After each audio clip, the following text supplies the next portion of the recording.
Қазақстан біздің баршамыздың ортақ үйіміз десек, үйдегі болып жатқан тірліктерге араласу керек қой. Мүмкін болып жатса, соған атсалысу керек.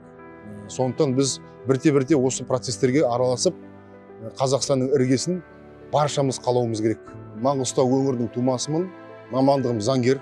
Жастайымыздан сондай ұстаным пайда болды. Халқыма бере жағым бар. Сол бере жағымды мен мойныма қарыз қылмай беріп кетуім керек. 20 жыл бойы ақы алмай, былай айтқанда, жұмыс жасап келеміз. Қазақта сөз бар ғой, у ішсең руыңмен деген. Кезінде болған заңдардың нормалардың жиынтығы, оның ішінде құн төлеу дейтін болған. Оны бәріміз білеміз. Ол бір адамның қолынан келмейтін нәрсе. Оны ру жинап береді, малды, құнды.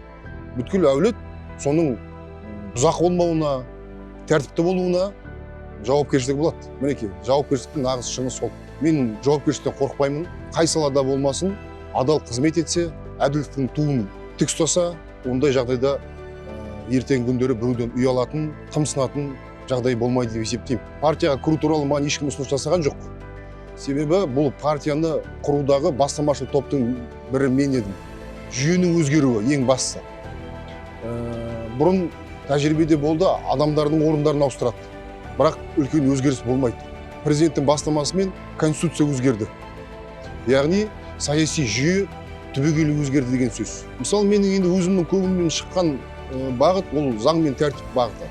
Және де ең бастысы бұл заң азаматтарды қорғауға бағытталған заң.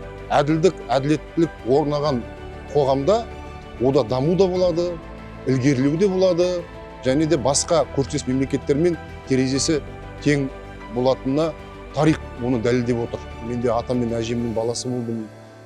Олар да жалпы көп сөйлемейді, бірақ нақты айтады. Елге пайдаң тисе, өзің үлесің де соның ішінде дейді. Шынайы адал ниетпен жасайтын болсақ, бұл әлбетте сәтті болады.